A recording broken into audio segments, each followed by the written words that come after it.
السلام علیکم ویورس، نئی اپڈیٹ کے ساتھ حاضر ہیں۔ ویزوں کے کاروبار میں ملوث بنگلہ دیش میں سفارتی عملے کے ارکان سمیت 13 افراد گرفتار۔ ادارہ انسداد کرپشن کے مطابق وزارت داخلہ سے وابستہ 2 افراد کو گرفتار کیا گیا ہے، جنہوں نے ایک غیر ملکی شخص سے 60,000 ریال رشوت لے کر ایک مقامی شہری کو 23 ملین ریال کے اقرار نامے پر دستخط کرنے پر مجبور کیا ہے۔ اس میں 3 افراد کو گرفتار کیا گیا، جن میں ایک فلسطینی سرمایہ کار بھی شامل ہے۔ تفتیش کرنے پر انکشاف ہوا ہے کہ یہ ایک بہت بڑا گروہ ہے جو بنگلہ دیشی کارکنوں کے ویزوں کے کاروبار میں ملوث بھی ہے۔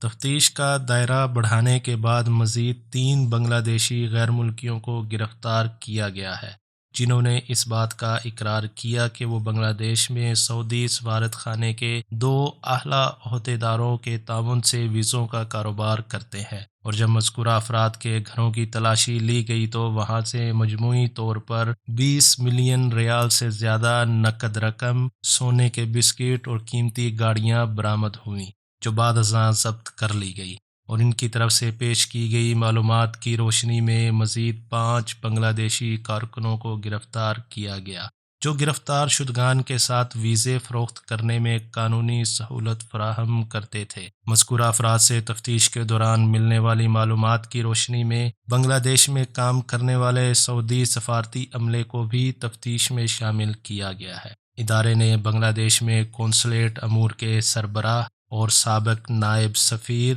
اور سابق سربراہ قونصلیٹ امور کو طلب کر کے گرفتار کیا ہے۔ تفتیش کے دوران معلوم ہوا ہے کہ ویزوں کے کاروبار کے نتیجے میں سفارتی عملے نے مجموعی طور پر 54 ملین ریال کی رقم رشوت کے طور پر وصول کی ہے۔ سفارتی عملے نے اس بات کا بھی اقرار کیا ہے کہ ویزوں کے کاروبار سے مذکورہ افراد کی طرف سے انہیں رقم بیرون ملک ملا کرتی تھی، جبکہ بعض اوقات کسی تیسرے شخص کے ذریعہ جو سعودی عرب میں مقیم ہے انہیں رقم ملا کرتی تھی۔ ادارے نے کہا کہ ہر وہ شخص جو منصب کا ذاتی استعمال کرے گا یا ذاتی مفاد کے لیے کام کرے گا یا قومی دولت کو لوٹے گا یا ملک کے عوامی مفاد کو نقصان پہنچانے کی کوشش کرے گا، اس سے سختی سے نمٹا جائے گا۔ یہ تھی ہماری اب تک کی اپڈیٹ، اپنی دعاؤں میں یاد رکھیے گا۔ اللہ حافظ۔